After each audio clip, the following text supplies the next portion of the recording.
President Bola Ahmed Tinubu to address world leaders at United Nations General Assembly. Jigawa State Government to distribute food items for over 3.8 billion people. Helicopter crashes kill 6 Ukraine troops.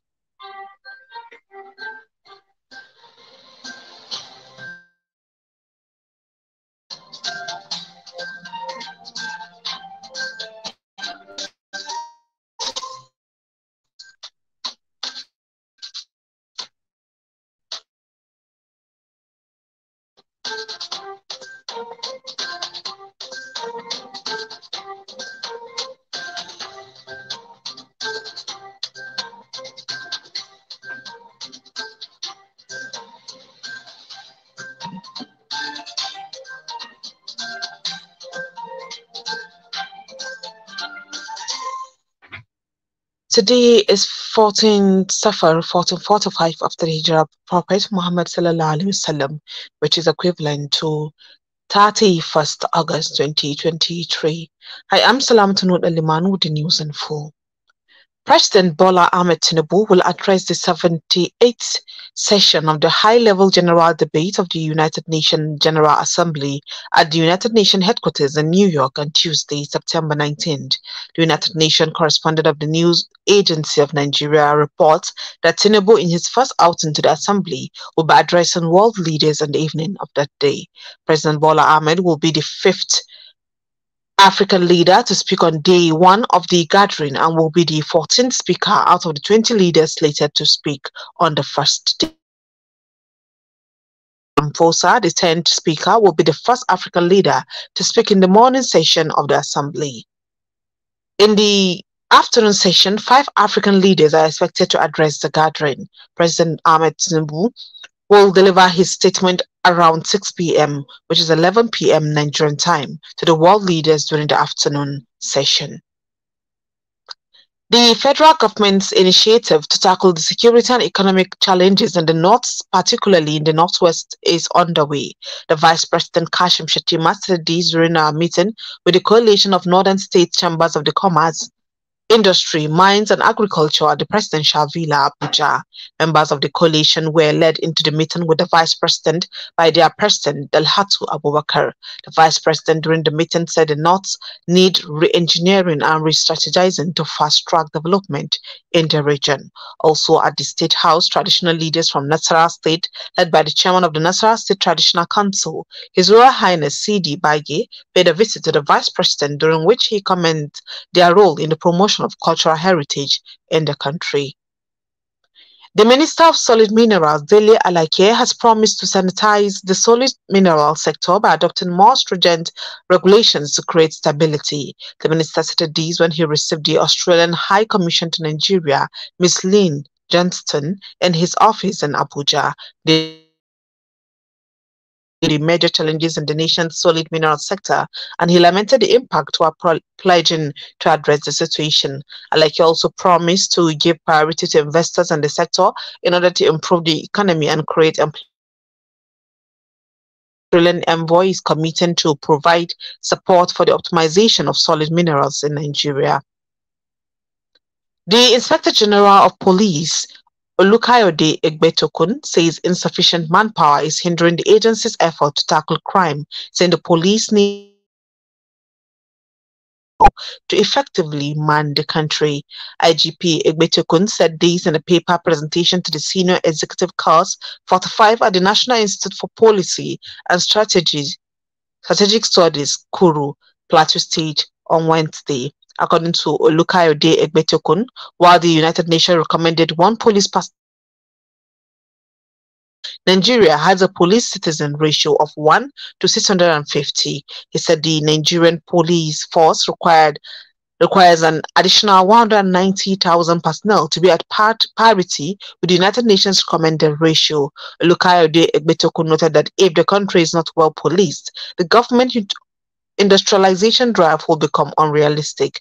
The IGP added that the inadequate manpower, which has resulted in a low police presence, could hinder the government's industrialization efforts. He added that the low manpower of Nigerian police is also affecting its capacity to secure this country's critical infrastructure. Jigawa State Executive Council has approved over 3.8 billion naira for the procurement of food items to be distributed to people of the state as palliatives. The Commissioner of Information, Youth, Sport and Culture, Alhaji Sagir Musa Ahmed, disclosed this to newsmen shortly after the council meeting presided over by Governor Malam Umar Namadi.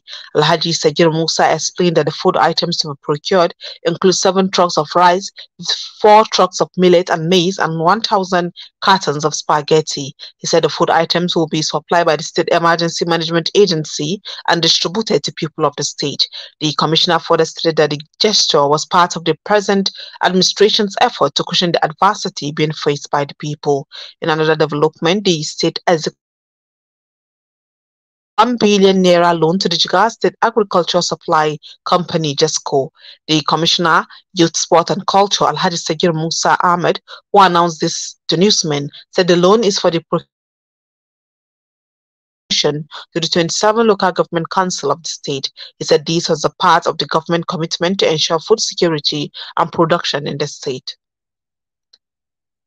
Meanwhile, Jigawa State Executive Council has approved again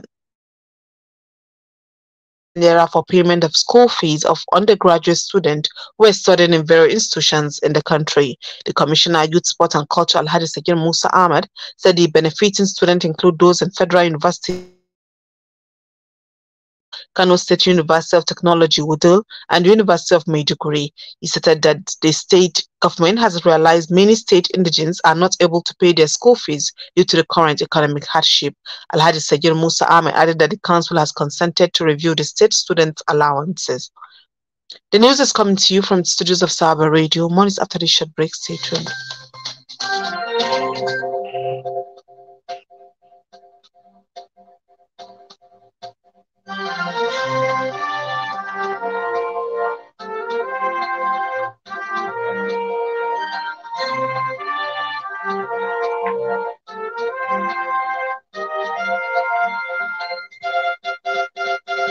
This is News on the Hour, Sawaba Radio FM.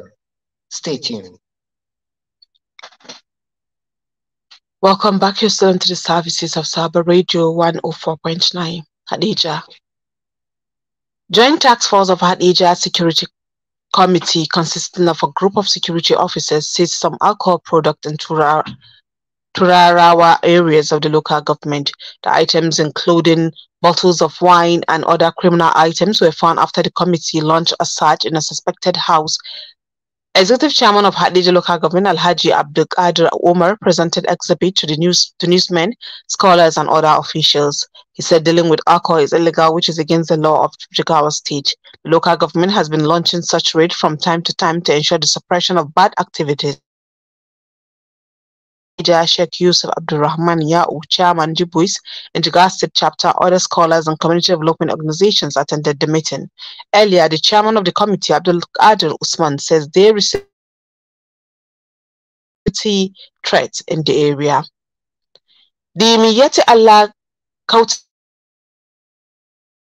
has honored its state president, Alhaji Umar Kabir, as the most courageous and performing leader in carrying out the responsibilities of the group. That cares and serves the Fulani community and his loyalty to the police of the national bloc. The police, pardon, of the national bloc. The award ceremony was held at the Miyete Allah headquarters in Kefi in Nasarawa State last Tuesday. The national president of the association, Alhaji, a recognition of sterling leadership qualities, commitment, and contribution to the development of organization in Jigawa State and Nigeria at large. Fulani groups and other individuals from all parts of Africa participated in the meeting. Alhaji Umar Kabir thanked God for the victory and the support they have given so far. The Kwara and Imo State government have started the distribution of palliatives to cushion the impact of the fuel subsidy removal.